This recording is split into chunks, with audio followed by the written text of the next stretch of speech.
Hey gang, this week's guest is JT Woodruff, rhythm guitarist and lead vocalist for the Dayton, Ohio rock band Hawthorne Heights. Together, we unravel the story of the writing, recording, and inspiration behind the song Ohio is for Lovers, taken from their 2004 debut album, The Silence in Black and White. JT was about as humble and funny as it gets while explaining that the band was about as green as they come when they recorded this song. They had never made a record before, yet were convinced that they knew best, which didn't sit well at the time with producer Sean O'Keefe.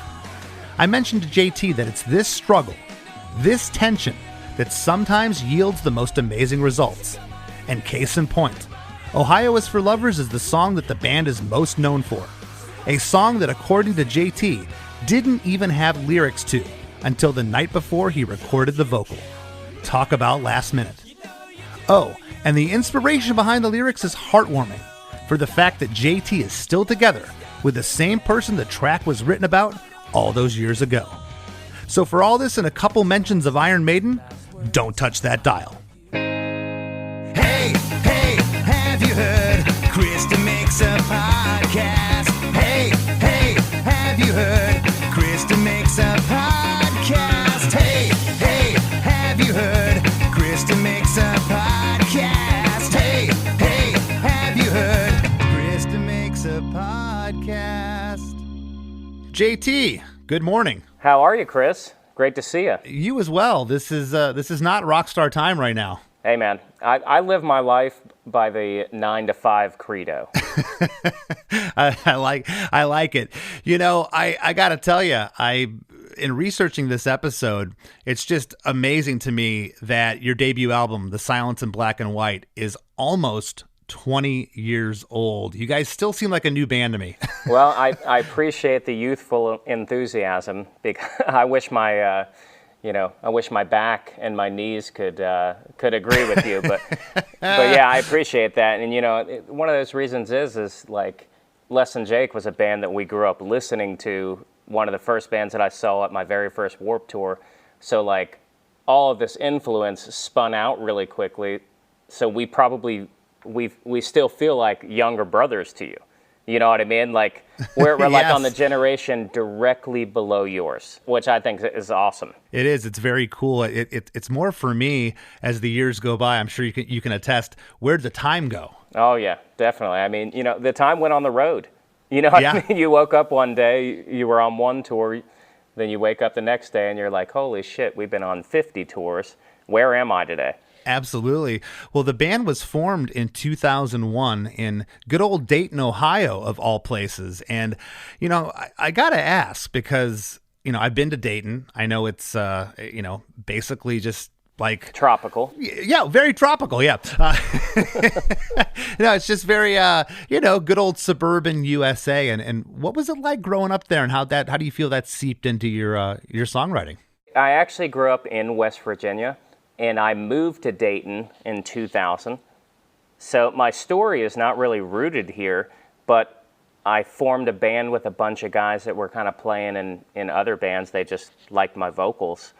And that's kind of where the history is. But, I've lived here for the past, 24 years now or 23 years. And Yeah. so most of my adult life is in Dayton, Ohio. So yeah, how did you guys get hooked up with producer Sean O'Keefe? Was that through Victory Records? Yeah, it actually was. Tony at Victory Records suggested Sean. We were already familiar with him because he recorded one of our favorite albums at the time, Take This to Your Grave by Fall Out Boy. Spitalfield, Remember Right Now, we were really excited about that album. And Punchline Action, guys that we played tons of shows with, and we just thought that was such a step up because it's a band that we were very familiar with. We knew them, and we knew their career up until that point, and we just thought that maybe Sean O'Keefe was the difference maker because we thought Action was such a step up from their previous stuff. Now, I don't know if that is accurate. I've never talked to them about it, but I just absolutely love that record. So it just seemed easy, a match made in heaven, and it seemed to, what we thought, to put us into the big time. We're totally green. We totally don't know what we're doing. When you look back on it, we're getting through this, and we're super excited about it. And it just seems like he's constantly killing the vibe by like being on our backs about stuff that we feel don't matter. And by the way, the things that we feel don't matter are the lead vocal to Ohio is for Lovers.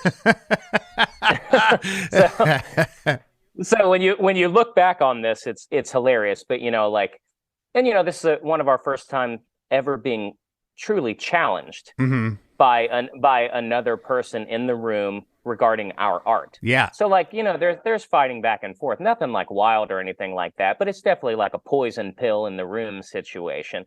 So, we're into this argument, and, he's talking about how long the editing's taking and stuff like that. And we're like, we don't know anything about this. What's this, Pro Tools? just edit it, dog. And he's like, he said something to the effect of, and your lead singer doesn't even have the vocals written to this song. And I actually did write the vocals the night before to the song because of an argument that I had with Nikki FM. So we have this argument, relationship writes itself. I'm really inspired that night. I'm really pissed off. I write all the lyrics. I know exactly where they're going in the song, what the melody is. I write it all within a half hour. The night before this very timely argument. We're not like, I didn't write it the night before because we were getting ready to get to it. I just happened to write it the night before. So he came at me really hot, and I had the absolute perfect ammunition for it. So he's yelling. He's like, you don't even have anything. And I was like, yes, I do. I have the whole song written. And he was like, why haven't I heard it? And I was like, because I wrote it last night.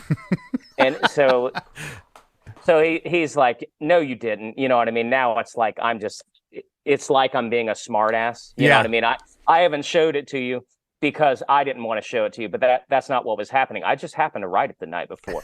So he's getting real pissed, and he goes, all right, sing it for me. And he hits the space bar on the chorus, and boom. And I say, I can't make it on my own because my heart is in Ohio. And he stops it and he goes, that's fucking great. Wow. Like that literally happened. No joke whatsoever. No smoke and mirrors. I got to tell listeners, I've been smiling ear to ear for the last 5 minutes as you're telling the story, because it's just, there's so many little things. First of all, I can see your point and I can see his point. I've tried to explain to people before, you have a group of friends, a team, a camaraderie, and some outside person comes in out of nowhere hot saying, hey, let's make these changes. Let's do this, this, this, and this. You're like, whoa, hold your horses there, pal. So there's all this stuff going on, but I can also hear where you guys were at as musicians, where you were at intellectually, in the sense that this song is kind of all over the place in a great way. Just the arrangement's kind of odd. The first verse does not resemble the second verse at all. These are what are sometimes referred to as mistakes by younger songwriters. And here it's become your signature song. That is so cool. I think that a lot of those things kind of threw him for a loop, because he's used to like I said, the stuff that he recorded before, very in the pop punk realm. And like a lot of that stuff has a very strict structure to it. Verse, chorus, everything's the same. You change up the lyrics, you switch a little melody trick or something like that. But for lack of a better terms, it's supposed to be really pleasant to listen to and really want you get in the chorus and stuff like that. And, we're a bunch of guys. We have 3 guitars. So we're trying to make this shit sound cool. We're not worried. We're not worried about songwriting. Do you know what I mean? Yeah. We're worried about, does this sound cool? Is there enough guitar? And by the way, we're huge Iron Maiden fans. So we want to put a harmony on everything. Of course. And we want a 3-part harmony on every single part. And he is pissed. He's worried about capturing a studio recording, and your guys' mindset at this point is, how can we get kids to bounce off the walls of the VFW hall? Absolutely. That's Absolutely. So we're throwing all these ideas out, and he's like, no, absolutely not. Why would you ever harmonize there? And I was like, because that's what we do, and this is what our sound is, and that's why people are going to like us. That's what's going to set us apart. So he would just always make comments like that. And he did not understand screaming. So we're taking these pop punk songs that he's kind of used to, and we're mixing in these weird ass guitar harmonies, and we're not repeating anything. Like we're doing variations of things, but the only thing that kind of repeats is the chorus. And, so like I get it now. Back then I was like, nah, these parts are just sick, man. Yeah. You just don't get it. Well, hopefully we're gonna dive into the song now, but hopefully, I got some of the parts right. I'm interested to see if you're agreeing with what I'm calling the chorus and everything in this song, because again, this is a really interesting arrangement. The song is 4 minutes and 5 seconds. The intro is 8 bars total. It starts out with this clean arpeggiated picked guitar panned off left for 4 bars. On the 5th bar, there's a few hits on the ride cymbal, and again on the 7th bar before bar 8, which the band is in for verse 1.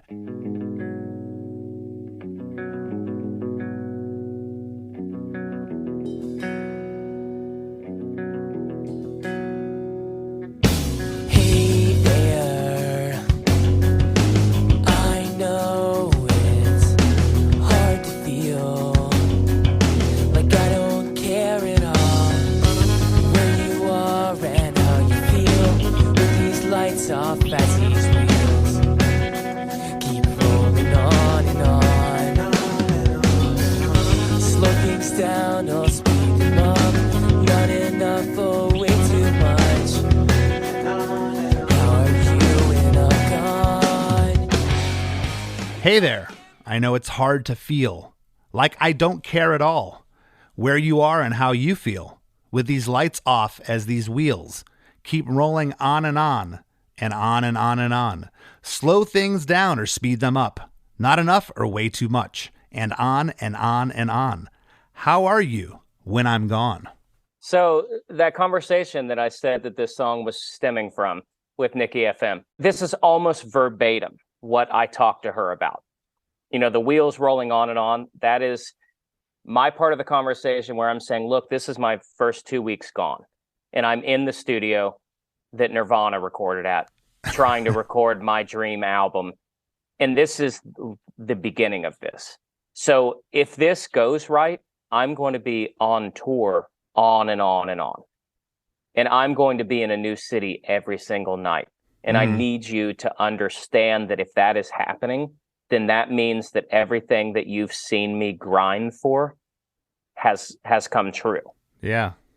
And as soon as she heard it in that way, because, like before the band got signed, I was back in community college. I was about ready to give up music, back in community college, because I saw a future with her. So I was going to become a teacher. I was going to finish college. I was working as an assistant manager at a convenience store, 40 hours a week, that allowed me to take any day that I had a show off. So I kept that job and it gave me health insurance.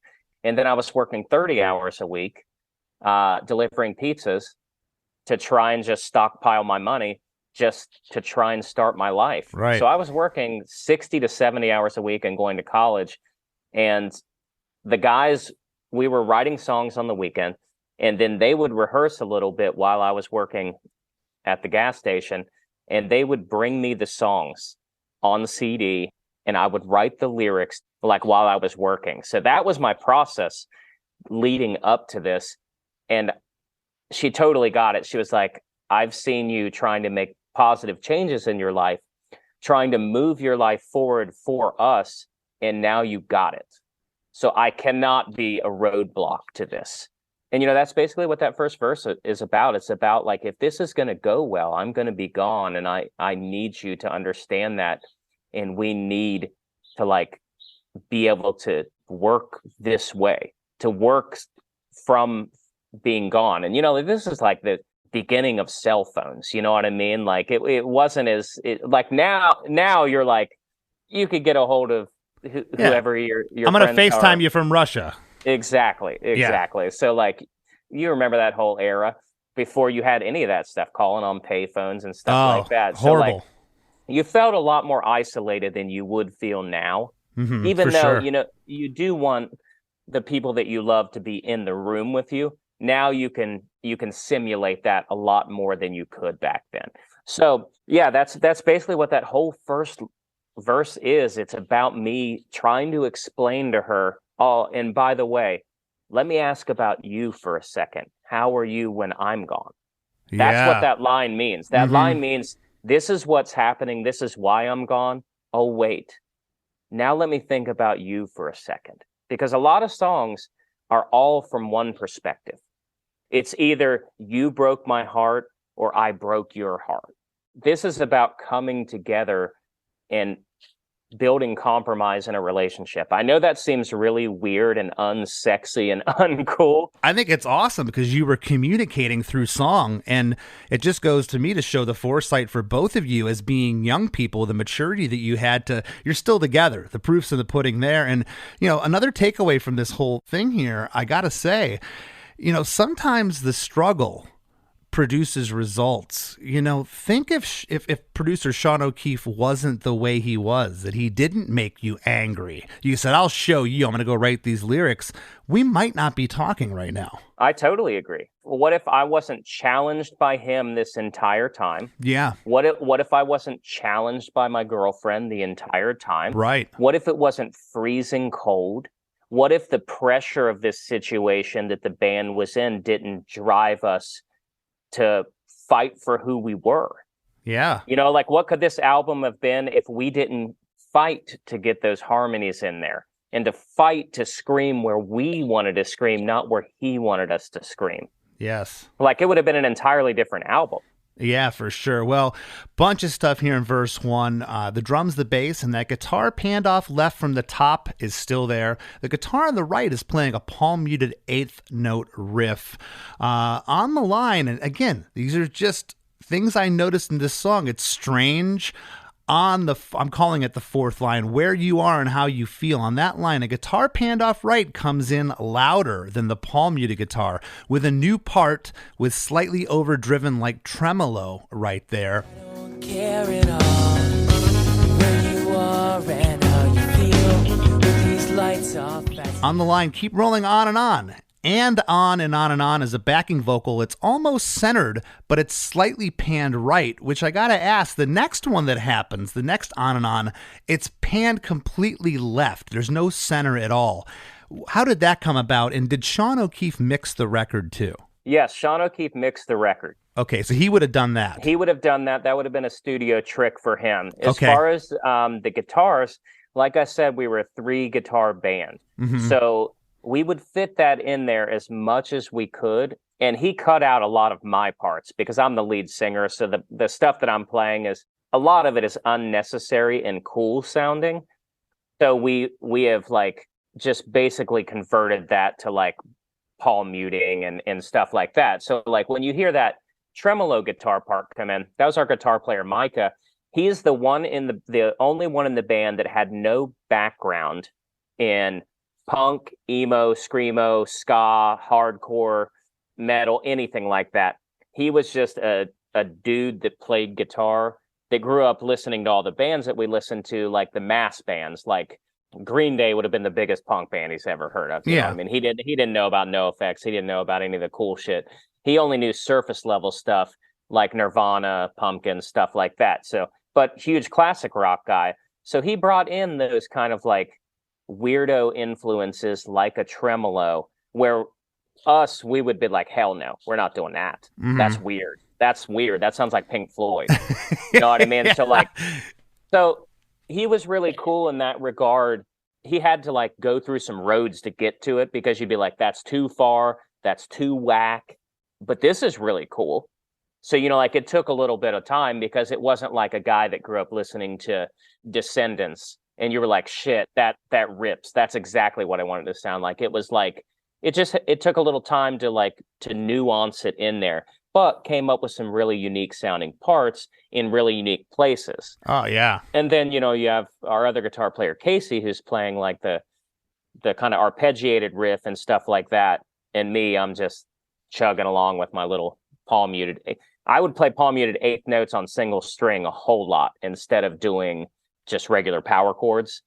And that is kind of how I would not fight with everything. Instead of putting both the notes of the power chord in there, I would be doing the single note of the top string of it. Yeah, makes it stick out. Well, I got to tell you, again, some of the songs I broke down on this show, some of the biggest band songs have been arrangements like this where it's like, on paper, it doesn't make sense. This first verse never happens again. These sounds never happen again for the second verse, but yet it's so cool. That's what makes this song. The next part, I got to ask JT, is the next part the chorus or the pre-chorus? Because I'm calling it the pre-chorus. Very, very important question.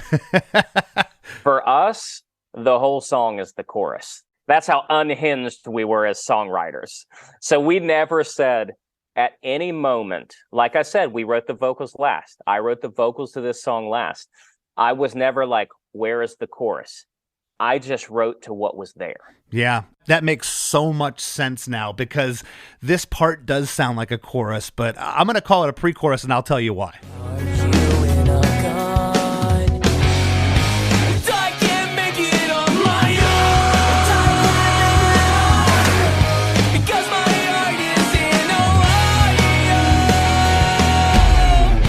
We call it chorus A and chorus B, by the way. And if you're writing in Hawthorne Heights lingo, we have learned from this moment. We now understand what an A chorus and a B chorus is, and that has become part of our signature sound. But from the outside perspective, from a totally different style songwriter perspective, I want to hear what Chris has to say about it. I love it. I love it. Well, the lyric is, and I can't make it on my own. And there's a backing vocal call and response, and I can't make it on my own that follows that. And then because my heart is in Ohio, and I think that's obvious to what that's saying lyrically there. This part, the drums, I love how this part and the next part that I'm calling the chorus, how they flip. And let me explain.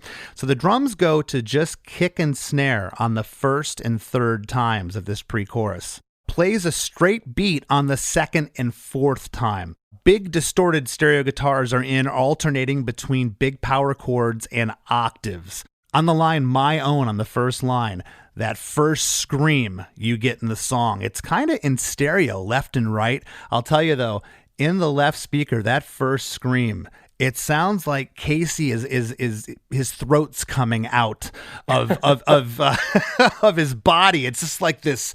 Oh my gosh, it's almost a painful sound panned off to the left, but it's great. The clean double vocal happens on the call and response line, and I can't make it on my own. And then again, out of nowhere on the line, because my heart is in Ohio, a clean arpeggiated guitar part happens on this line. And then the reason I'm calling this a pre-chorus, we have a line drawn in the sand with this like 808 sub boom that happens. So that to me is the line in the sand. That's why that's not the chorus. Yep, I totally agree with you. And a lot of people were doing that sub hit back then, and we couldn't wait to fit it in to a song.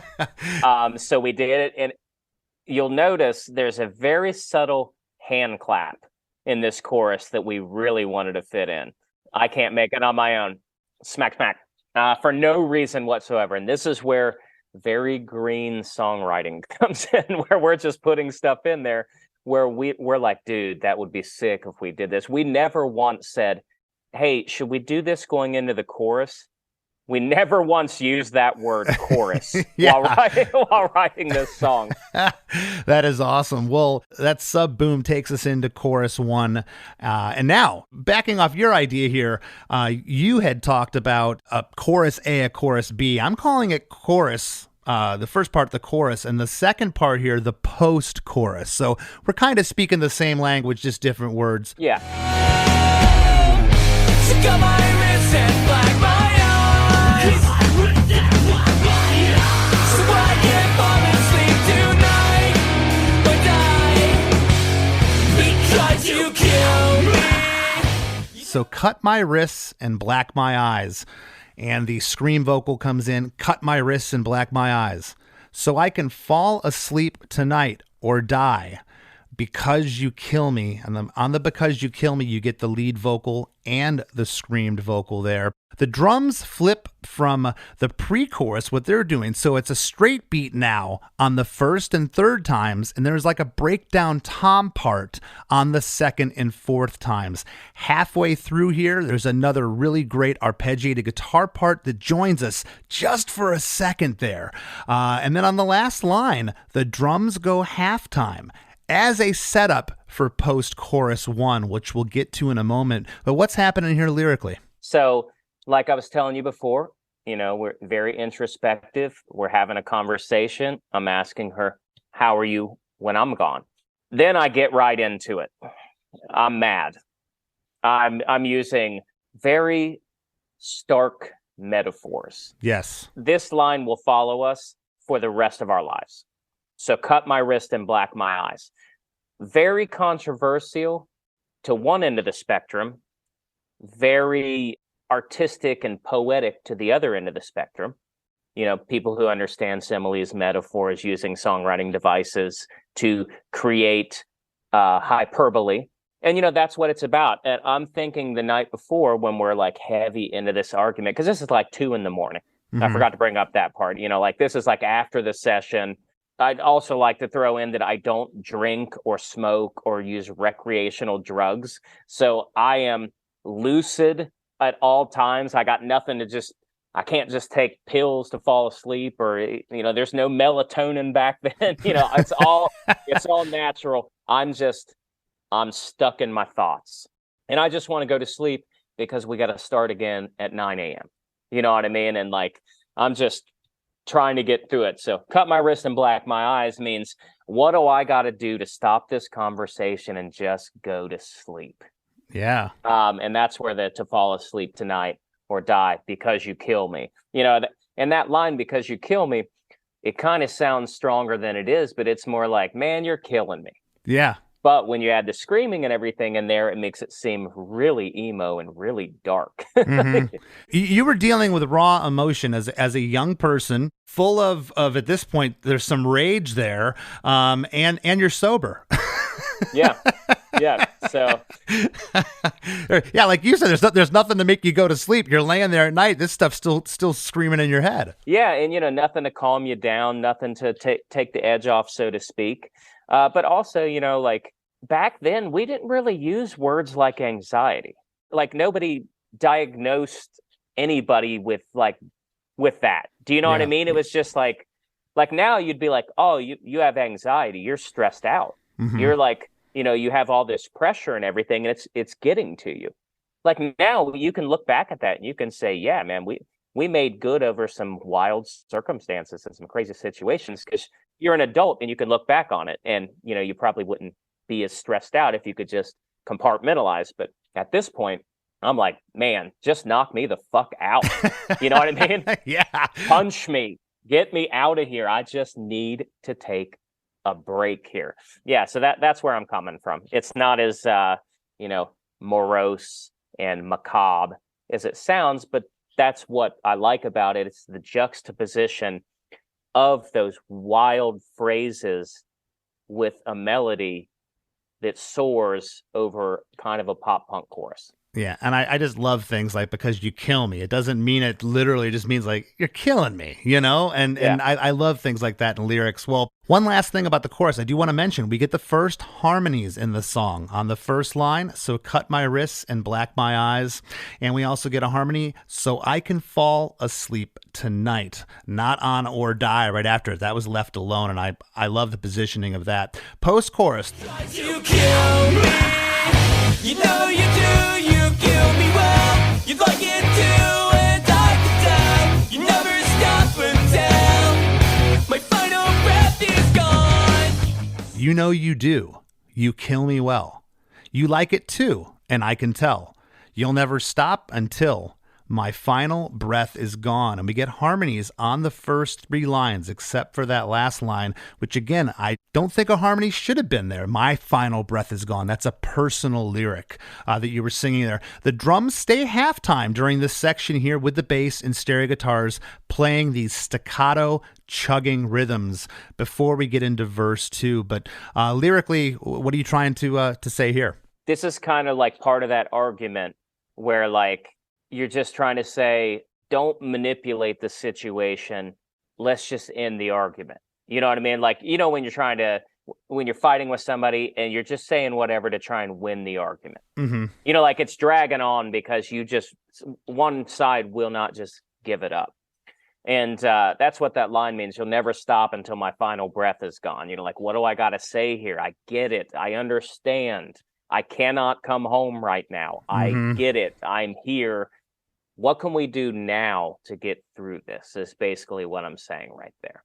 How can we move on from right now to correct this without me snapping my fingers and I'm immediately home working 70 hours a week again? You know what I mean? Like, right. So that's basically what I'm trying to say at that moment. We can't talk about this anymore. What can we do?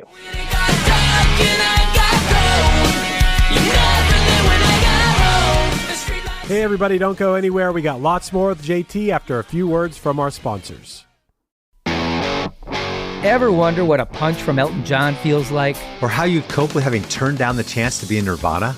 Or what signal Keith Richards gives when he wants you to get the hell out of his hotel room? Fans of Too Much Effing Perspective don't have to wonder, because they've heard these exact stories and a jillion others on our podcast. I'm Alex Hoffman, former tour manager for Radiohead. And I'm musician and comedy writer Alan Keller. On the TMEP show, we get guests like Nancy Wilson from Heart, Jeremiah Freites from the Lumineers, and Modern Family's Julie Bowen to tell us things they may have only shared with their therapist, clergy, or a TMZ stringer. So join us on Too Much Effing Perspective. That's EFFING Perspective. The only podcast you crank up to 11.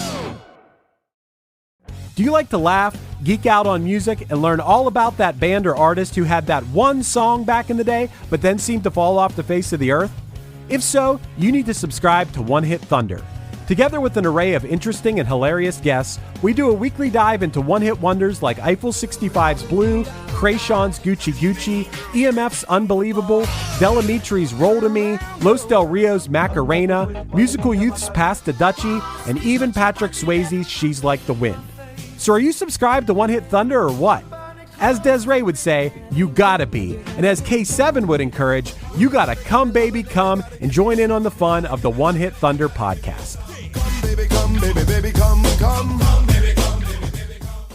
It's getting hard to breathe. And now, back to the show. Well, I had mentioned this a little bit earlier, but if you had 100 songs, JT, on the wall over here, and you had to pick one song that verse 1 doesn't resemble verse 2 at all, it would probably be this song. It is just, here we are. At first, I'm listening to this song and I'm dissecting it going, this almost sounds like a bridge, but no, this isn't a bridge. This is a verse. Spare me just 3 last words. I love you is all she heard.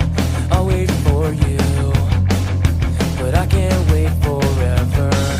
Spare me just 3 last words. I love you is all she heard. I'll wait for you, but I can't wait forever. Spare me just 3 last words. I love you is all she heard. I'll wait for you, but I can't wait forever. Spare me just 3 last words. I love you is all she heard. I'll wait for you, but I can't wait forever. It is repeated there. That's my first question. Why was that lyric repeated? And did anybody, producer Sean O'Keefe, anybody in the band say, hey, maybe we should have something else there? Yeah, I think that we were kind of split on that because the idea was to have me sing it and then it be screamed a bit more. I think that maybe Sean or somebody else stepped in and said, we can't just have a back half of a screaming verse. So that's where the backup vocal comes in and then the scream takes over. So like that is definitely weirdo songwriting. And I think that we were just trying to come to terms right there because I wanted it to go into a heavier portion, like to try and prove how heavy our band actually is. Mm-hmm. But I lost that argument. It's a happy loss. I'll take the L on that one. I'll tell you, I stopped a long time ago trying to analyze or figure out why people like a song off my first record, which was essentially a demo. Why do they gravitate to that? And I can come to the conclusion it's that raw emotion that we throw out there. And that's why I love this track so much. I love that it's one of your signature songs, but you could just tell you guys are trying to find your footing here. You'd probably be hard pressed to write a verse 1 and 2 that sounded so different now, but there's a lot going on here. Dynamically, the band gets a bit quieter on this verse. Drum, bass, and stereo guitars are playing 8th note palm mutes. A guitar panned off left is playing the palm mutes kind of up an octave. And then you get a harmony on Spare Me Just. And on 3 last words, there's a scream. I love you is all she heard. On that second line, you get a harmony. That harmony is really great. The notes there are haunting. I love you is all she heard. It's like a creepy tone on that particular harmony. Was that all done in the studio? It had to have been because you didn't have the song written. And how were you coming up with, was it on the fly coming up with those harmony parts? Because that harmony's great. Yeah, a lot of this was on the fly, which is crazy to think. Yeah. That's how we were doing it. But, at this point in the band, I was writing all the screaming parts. And Casey was screaming the parts. He just didn't quite have the confidence because this is our first record. You know what I mean? Yeah. Like he didn't have the confidence in where to put them. He had the confidence in how to put them. So that was kind of my mastermind to like figure out where they go. And Matt, our bass player who does all the harmonies, he's just always been a really good singer with my voice. So he comes up with them really quickly. And, I think that he had that almost immediately after I got the lead vocal done. Like some of that stuff was such breakneck speed that if I'm doing the vocal, he's sitting there listening to me do the vocal, creating the harmony. So when it's his turn, maybe 2 hours later, he's got to hit that harmony. I think that's why we all work really easy now, because we didn't know what we were doing then, and we got to do it under such wild circumstances that we can do it so quickly because we were constantly working on the fly, which is totally weird and totally unique, but it's allowed us to like be able to get things done really quickly because we know how we wanted to sound and stuff like that. It's a lot of times why you go back to that first initial idea on your voice memo from a song. You're like, that melody, that's it. Why am I trying to change it? It was perfect. Well, the back half here, the last 2 lines, I'll wait for you and but I can't wait forever. That sounds like it might have been the compromise because we get screams on both of those lines. And on the back half of verse 2 here, there's yet another distorted guitar that comes in on the second half playing a cool sporadic guitar riff right there. And again, this is it's just like you're flying by the seat of your pants. Hey, we got 3 guitars. Let's put another part here. Absolutely. And that really is what it was. It was like, hey, it's my turn to shine. Let me get a little something in there. You know what I mean? So like, since we don't have like an actual demo of this song, I would love to hear what we were trying to do. Do you know what I mean? I would love to hear what we cut out. Because we're at that point, we are hard-lined, 3 guitars. Album 2, we understand that it needs to be whittled down a little bit and tastefully applied. But here, we're all trying to get in there, baby. We want all 3 of them in there, all 3 at all times. We all got interesting stuff to play. Let's go. You got 5. You got 5 pups in the litter. They're all hungry. They want to eat now. Yes, and we all want to eat at the same time. Exactly. Well, pre-chorus 2 is the same lyric, and I can't make it on my own, and I can't make it on my own because my heart is in Ohio. I can't make it on my own.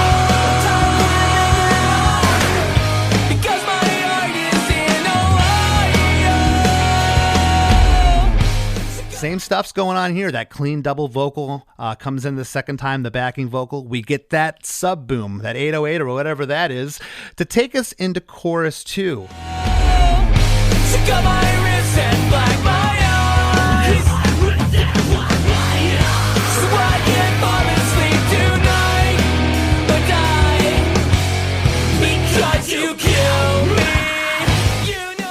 everything's going on here. The screams are in the same spot. Interestingly enough, because you kill me, the last line, I swear that the screaming backing vocal is slightly louder than chorus 1. And when we get to it later, it's the loudest it is through the whole song. Do you recall if that was intentional with the mix? Yeah, it definitely was. I think that's one of the things that Sean really shined on, was making moments smaller early on, so that way they're bigger and more impactful later on in the song. And that's something that we all had to learn. Yeah. You know, because we don't come from a production background. So like, we want to go 100% of the time at all times. That's where your producer or a really good engineer is like, this is cool, but we got to hold this out of chorus 1, so that way it makes an impact in chorus 2. Or we got to change up a melody in chorus 3, or mix this part louder and more aggressive in chorus 3. And yeah, that was all Sean. Like, I know that we all had like ideas of how things should go, but he was great in that regard. He's, you know, like all of his records, that's kind of one of his signatures, is bringing stuff in and amplifying it and making it build as the song goes along. And I think that's probably another reason why we all didn't get along at that moment, was because he's used to doing things his way. He's made records. This is our first record, and we're just trying to cut a road here. You know, we're trying to find the Hawthorne Heights way to do things. And we don't have our process yet. Also, screaming and singing was just then happening, like, for real. You know, like when you first made your first great, really punk ska record, it wasn't happening. There was no blueprint for you to do it. You just knew how you wanted it to sound within your band. So you had to create what ska punk sounded like. And you had to figure out how Less Than Jake did that.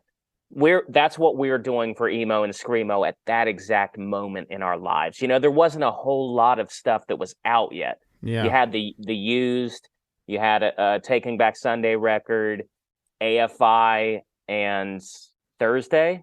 That was really about it. You know, I'm not including the 90s real screamo stuff and the 90s real emo stuff. But a lot of that was just either emo or screamo. It hadn't kind of combined yet. Exactly. You know, I would say the closest and one of the biggest influences for me and why I wanted to divert a little bit was I Hate Myself.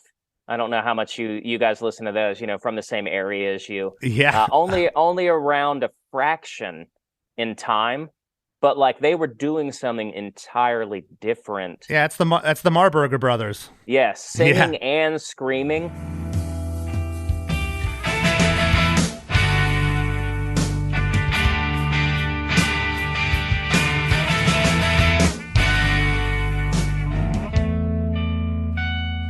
With everyone wants to comfortable, watch out, what of that's true. To get paid, to be happy.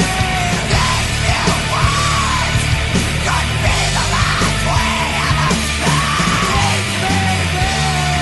You can love me.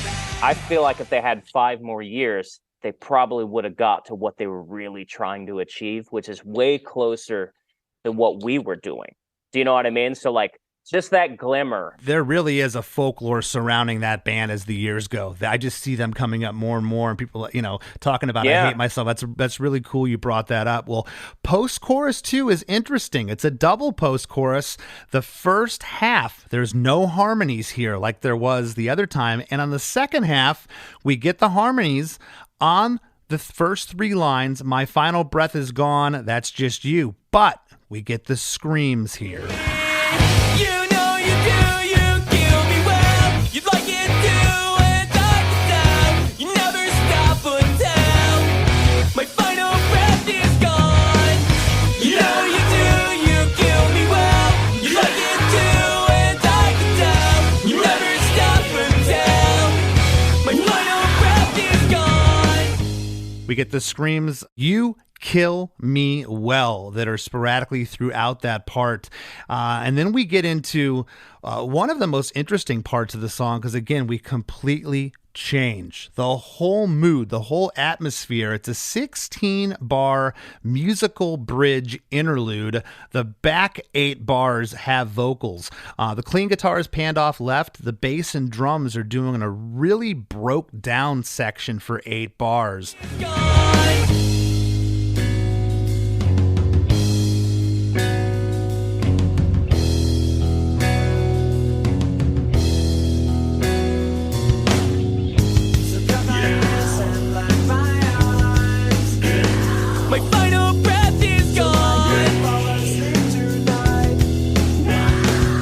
So cut my wrists and black my eyes. That vocal is panned off right. The second line, my final breath is gone, so I can fall asleep tonight. And my final breath is gone is like a main lead vocal center.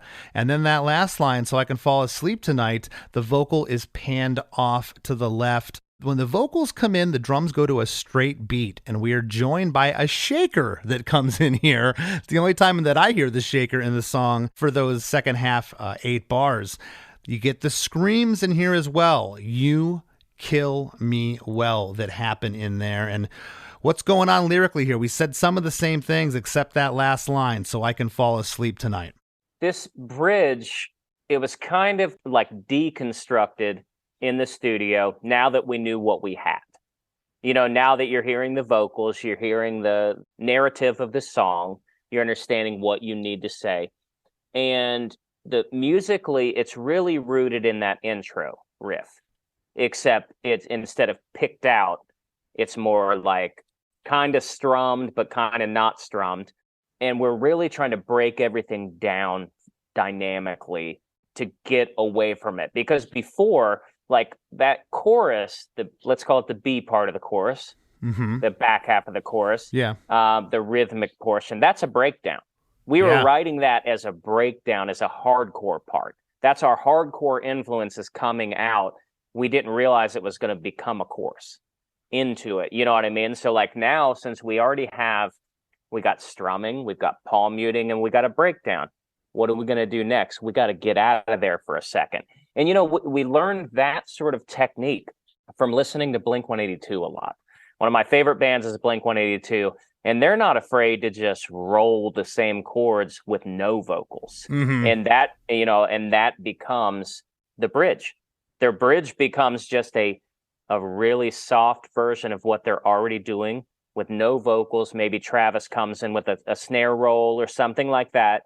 And it just gives the listener a break to want that third chorus. I think a break was needed here. I think this part was absolutely needed because we come back into what I'm calling the pre-chorus, and I love when this comes in. I can't make it on my own because my heart is in Ohio. You're ready for it right there. I think that was it was perfect. You couldn't have written that part any better that came back in. It's basically the same as the other pre-choruses. We get that sub boom again before chorus 3. You know you do, you kill me well. You'd like it too, and I can tell. You never stop until my final breath is gone. You know you do, you kill me well. You like it too, and I can tell. You never stop until my final breath is gone. You know you do, you kill me well. You like it too, and I can tell. You never stop until my final breath is gone. You know you do, you kill me well. I mentioned this a moment ago. That screaming vocal part is super loud on the line "Because You Kill Me" in chorus 3. And then the song ends on a double post chorus.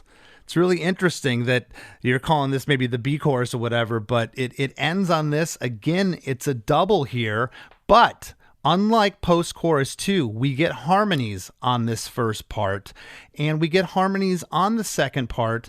On the second part, you get those screams again, "You kill me well." And also, JT, on the second half here, there's another part that comes in, a great high lead lick panned off right. It comes in at the end of the song, and then quite possibly one of my favorite parts of the song is on the fade out. On the first chorus of the fade, there's another lead lick that's panned off left. It's a harmony to that guitar panned off right. It's at the very end. You know what I'm talking about? Yep, I know exactly. This is the maiden part. Yes, yes.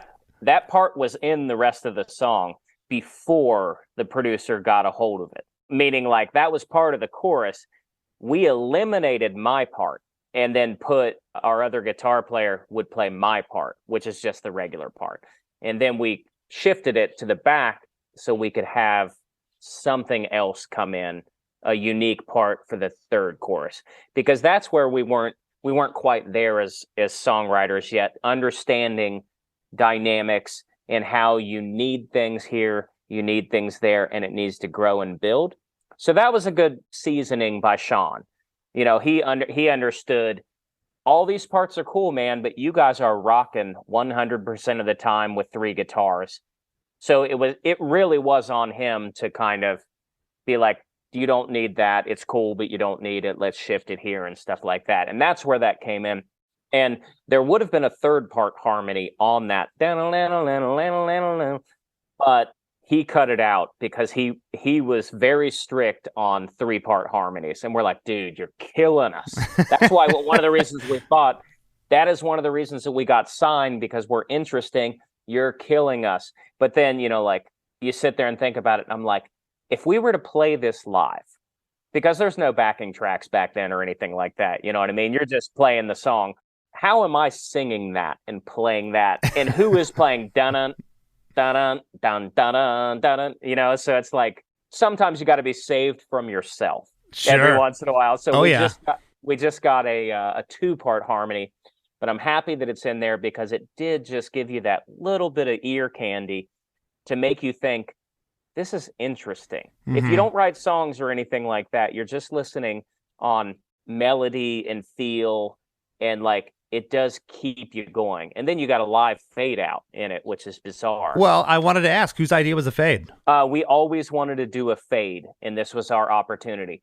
In hindsight, I would not have picked our number 1 song that would follow us for 20 years to try this experiment, but we didn't know that. So if I was able to get in the DeLorean, instead of getting the almanac, I would say, cut that fade and end it hard. You need a hard stop at the end of that, which we do live anyway. But yeah, it's just one of those things that was like, we needed to be saved from ourselves. And I think Sean, the producer, liked it. It was interesting. It just kind of slow faded out. Mm-hmm. Just not necessary. Just one of those things. It was like, let's do it. So you're almost 20 years removed now. Are you still proud of the track? 100%. That's great. A lot of bands get caught up in what they would have done, because you've become a better songwriter or whatever. But like, this was a snapshot of who you were. Exactly. It was a snapshot of how green we were, about youthful exuberance, and about how us not knowing shit showed that you don't have to know shit. Mm-hmm. And that if you just follow the narrative, you might need a little help along the way, but you got to go with your instincts. And I think that is one of the reasons that we fought so much while making this record. The band got stronger than ever because we all had each other's backs. And it was the first time in our career where it was an us versus them mentality versus the producer. And you look back and like, none of this stuff would be arguments now. It just wouldn't be. You'd just be like, well, I don't agree, but I'll let you have this one. You know how to pick your battles now. But back then you were like, nah, you're telling me my song's not good enough.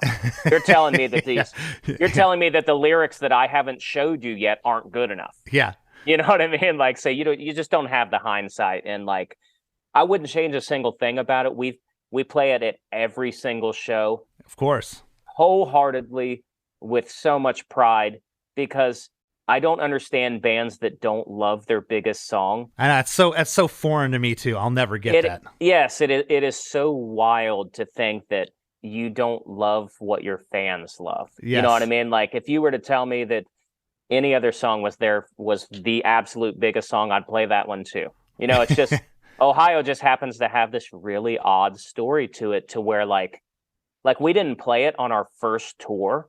We put it track 8 on our record. It's not that nobody believed in it in our camp.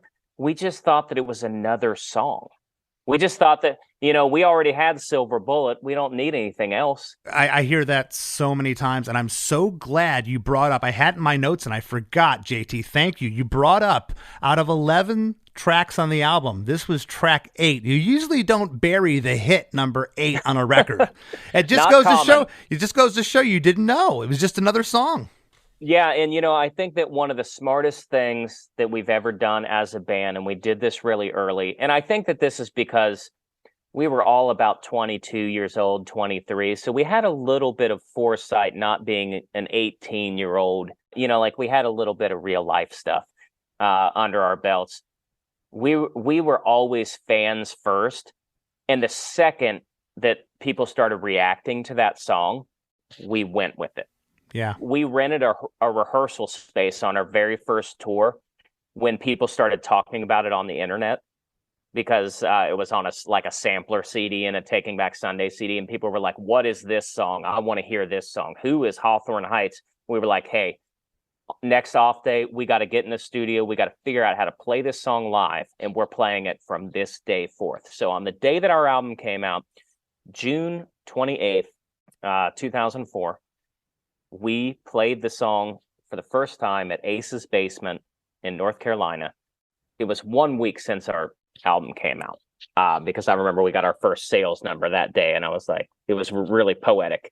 And so we just always followed the fans. Since they liked it from that moment, we were like, we're going to play this thing. It doesn't matter, you know, like, we got to play to what they're reacting. We've always done that. We've always been able to like pivot if we're seeing reactions and people are like, I really like that lyric, I really like that line. And like you said, this song, Nothing Repeats, we've been able to maintain cutting the second verse in half, changing up the arrangement of the second verse as one of the Hawthorne Heights signature songwriting devices, throwing in that extra harmony, holding stuff back, doubling the chorus with a scream, stuff like that has become our signature sound, is very calculated on our end, because we're just trying to understand what the fans want from us. Because if you don't have the fans and you're not servicing the fans, you might as well be playing silent music. You know, so like we've always thought that. We've never really been one of those like, we're the artists, we will tell you what to like. We're just not that kind of band, man. We grew up in a rental hall called the Knights of Columbus on Burkhardt Avenue in Dayton, Ohio. I grew up in a trailer in St. Mary's, West Virginia. This is funny because this kind of pushes to you a little bit. So I mentioned that I went to Warped Tour for the first time in 1998. Saw all my favorite bands play, you guys included. The summer before that, I went on my first road trip, and the place that I went was Gainesville, Florida. Oh, and wow. I went to the Hardback Cafe. Because one of my friends told me, you have to go there. And I spent a week of my life watching $3 punk shows at the Hardback Cafe, growing up in a small town in a trailer in West Virginia before the internet and having any access to all of this stuff. Going to the Hardback Cafe and seeing like Fun Size, going and seeing the Blacktop Cadence. And I don't even think they played very many shows. I just happened to be there when they were playing a show. Yeah. Went to the Purple Porpoise and saw Skiff Dank for the first time. You know what I mean? I saw all this stuff. And that summer is what made me become a real musician. I just started playing guitar 2 months before I took that trip. That's awesome. It's wild, man. I'm telling you, I'm steeped in what you guys do. I absolutely love it. I really appreciate that. Thank you for sharing that. And yeah, man, congratulations on all your continued success. And before we break here, what do you got for the listeners? What's coming up with you or the band? Always. We're always writing. We're always recording. We're working on our Is for Lovers Festival. We're getting ready to release a new single that we haven't announced, but be on the lookout. You heard it on your podcast first. Awesome. And you know, we're touring and just making moves and trying to create emo destinations for people 20 years later. Really, that's what we're trying to do. You know, one last thing that I would like to touch on. Sure. On the Ohio is for Lovers lyrics. I'll wait for you, but I can't wait forever, or I won't wait forever. So the only time in my life that I have ever cheated on a girlfriend was right before I started dating my wife, Nikki, who I've talked about many, many times. And the funny thing about that is she's always yelling at me. She's like, will you write a nice song about me so your fans don't think that I'm like the worst person in the world? And it never works out. Sure. But they don't want to hear the good stuff. Got to hear the dirt. Yeah, they don't want that stuff. They're not coming here for that, baby. But I told her, like, I knew that I was going to end the relationship that I was in. You know, it was a short-term thing, you know, maybe a 6-month relationship. So it wasn't serious or anything like that. My girlfriend that I was getting ready to break up with just happened to be out of town for 2 weeks. And Nikki and I started talking online in the dawn of like web chat, because she was away at college, and I'm like talking to her, and I'm explaining to her, I'm going to break up with my girlfriend. You know that I have a girlfriend. I'm unhappy. I've liked you for a year. I want to pursue this, but I cannot do it for 2 weeks. So her line was, I'll wait for you, but I won't wait forever. So I saved that line for 2 years. That's awesome. And put that in there. And she doesn't even know that, by the way. I've never talked to her about any of these lyrics. Oh, wow. I never mention any of this stuff. I allow her, because I don't want it to cloud what I'm doing, for better or for worse.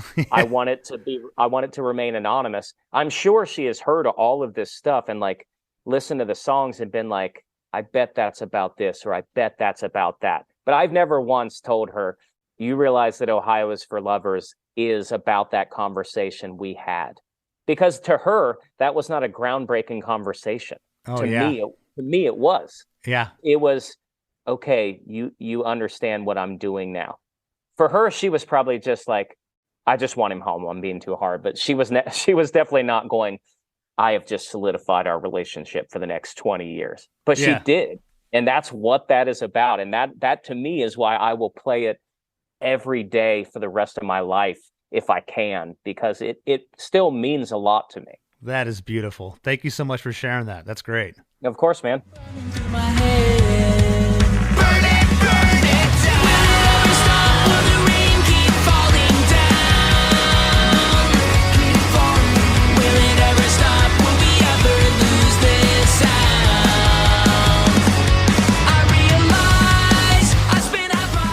Hey everybody, the song that you're hearing is the new Hawthorne Heights single, Lucerne Valley. It just came out and it's streaming everywhere, so go check it out. I hope you all enjoyed this conversation with JT Woodruff, but don't go anywhere. We got lots more Chris DeMakes a Podcast coming up right after a word from our sponsors.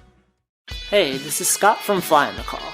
Each week I speak to a different musician, whether they're in an established band like Silverstein or the Wonder Years, or a band on the rise like Spanish Love Songs, Origami Angel, or Meet Me at the Altar.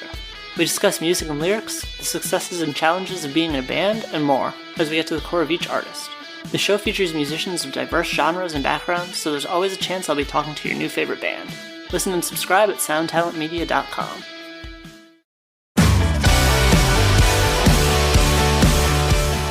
Hey, Chris DeMakes a Podcast producer Chris Fafalius here.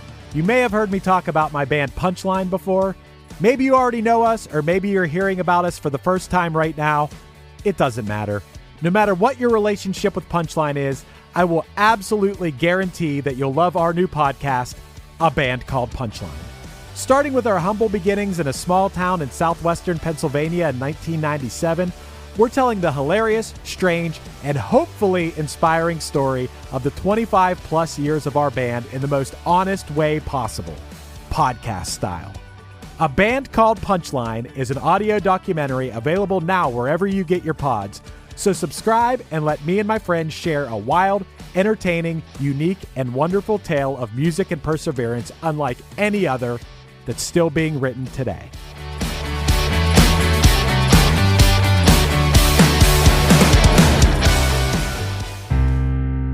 As we near the end of the show, here's a band you might not know.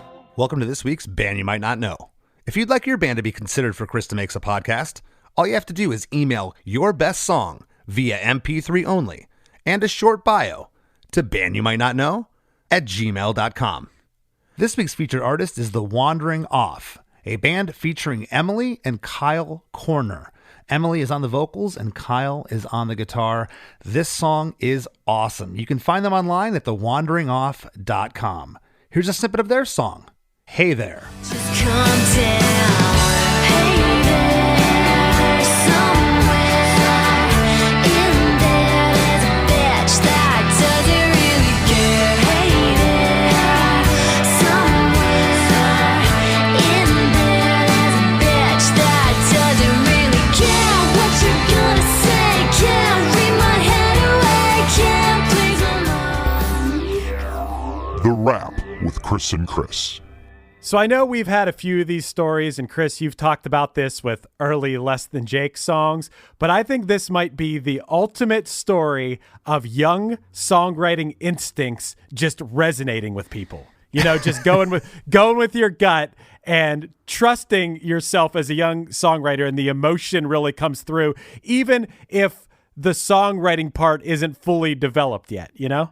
Oh, absolutely. I'd like to think that these guys didn't know what the heck they were doing. And I think that, you know, JT even thinks they didn't. But there was a pretty deep breadth of talent here with these guys. There really was. And this isn't to knock my band, but my first band's record didn't sound like this, okay? They definitely had something going. At the same time, they were very scattered in their ideas. I use the example of, they were all little pups wanting to be fed at once at the same exact time. Get me in there. I want my part to be heard. There's all this stuff going on. And I even mentioned, I think that sometimes the struggle, and if they hadn't had been butting heads with producer Sean O'Keefe, maybe we wouldn't be sitting here talking about this song 20 years later. It's funny. It's another thing I've heard you talk about is that butting heads with a producer, or your first experience with a producer, not knowing what you're getting into and being like, what do you mean you don't like my song the way it is? This is my art. This is my song. That's basically what JT said to a T. And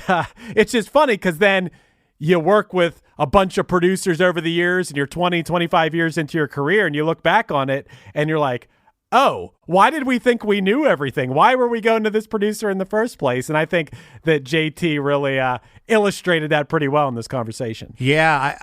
As I've gotten older, I like to get into the mind and the psyche of the producer in the sense of like, well, what do you mean you don't like this part? Or what do you mean, what do you hear in this part? How do you hear it differently? That intrigues me now. But man, when I was young, yeah, it's like, how dare you criticize it? This verse shouldn't be doubled. It's perfect the way it is. And Chris, I definitely got to talk about this. I've known JT and Hawthorne Heights forever. I've known JT so long. I think it was like, I brought this up so many times to him, but I think in like 1998 or 99, we played together in a backyard in Maryland with like his old band before Hawthorne Heights. Like, we've known each other forever, and always been a down-to-earth, nice guy. I mean, they blew up and took us on tour. He had, always says nice stuff about Punchline, which we appreciate, but we've known them forever. Dude, we just talked about this the other day. We've been recording the Punchline Action, which he referenced. I was like, wow. He said that was one of the reasons they wanted to record with Sean O'Keefe, which I thought that was really cool.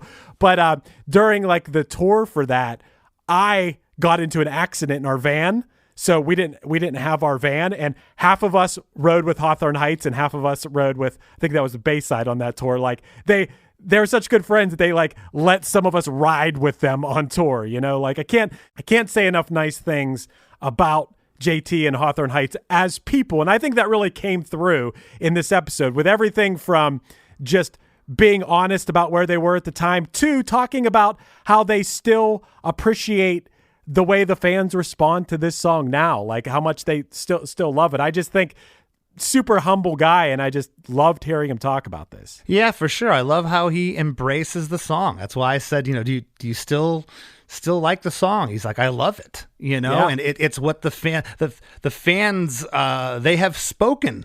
They love this track. How could I turn my back on that? And I know bands that have. I've never done it. I've always been like, every time I hit the stage and play whatever, Johnny Quest, it's like it's new to me because I'm feeding off the energy of the people that are in that building. So I love that he embraces it, and why not? And yeah, I had mentioned, I love the fact that this song really is all over the place. They all wanted to get their parts all over everything, and it ended up becoming their signature song. That's such a cool story. There are things about this song which, hey, my band most bands were doing it. I don't know if Less Than Jake was doing it, but we most definitely were. Things that were kind of the time, but I still like. For example, you brought up the 808 drops. Yeah. Did you ever put 808 drops in Less Than Jake songs? We did one, but it was just a joke, and Roger put it in the part where none of the other guys in the band wanted it. It's this song called what's the title of it? Harvey Wallbanger, I think is the name of it. It was on an EP that we released some years ago. And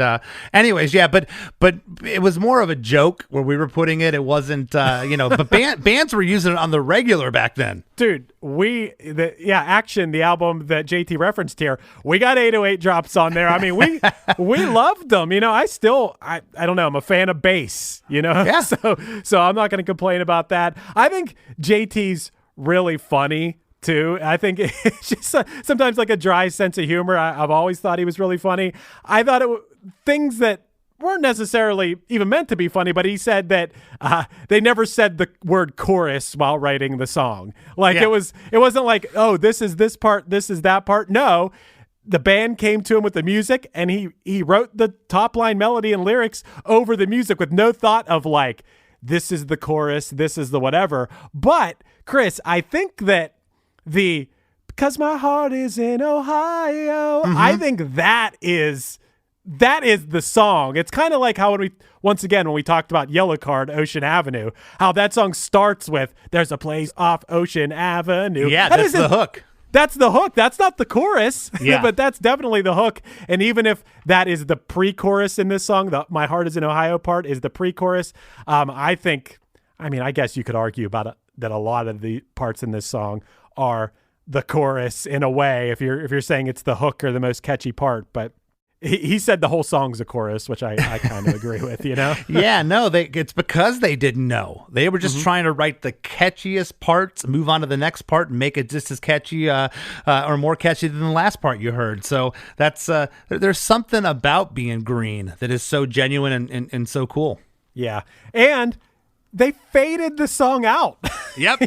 I loved him talking about that too, because it's such an interesting choice, the fade out. I've always wondered, like, you couldn't think of an ending, and believe me, I'm not talking shit right now because we've done it in Punchline songs. Oh yeah. I mean, dude, I feel like there's like classic Motown songs that fade out. It's just funny to think about the fact that we do that as people that write songs like, oh, just couldn't think of an ending. Let's just make the volume go lower and lower until it's no longer there. It's just a funny thing. And they did that on their biggest song. Absolutely. Well, I'm definitely a fan of the fade. And something else I'm a fan of, Chris, is all you listeners out there joining the Chris DeMakes a Podcast Facebook group. If you don't have a Facebook page, make up a burner page, make a fake page and join us. We'd love to have you in there. We have great conversations. It's a lot of fun. And if you can, give me a follow on Instagram at @LessThanChrisD. I would appreciate it. And I want to thank this week's guest, JT Woodruff, for sitting in with us. And we'll see you next week. Hey everyone, this is Tuck from Fit for a King and Off-Road Minivan. Every week I bring you fun interviews alongside your favorite metalcore entertainers with my new podcast, Get Tucked. Join me every Monday with bands like Counterparts, Crystal Lake, like Moths to Flames, and many more. We play unsigned and undiscovered bands, deep dive into each artist's history, and of course provide the greatest breakdowns in current metalcore. Tune in to Get Tucked every Monday, out now through Sound Talent Media. Hi, this is Chad Nicefield. And this is Justin Press. We're the host of Making Waves, the Shiprock podcast, a part of the Sound Talent Media Podcast Network. We're inviting you to sail away with us on an epic journey in musical enlightenment. Every week, we bring you only the best artists in rock music and discuss everything from the cruise, to the stage, to the saga of being a professional recording artist. We'll have lots of special guests along the way, so tune in every week. Your stateroom is available every Monday morning, so welcome aboard.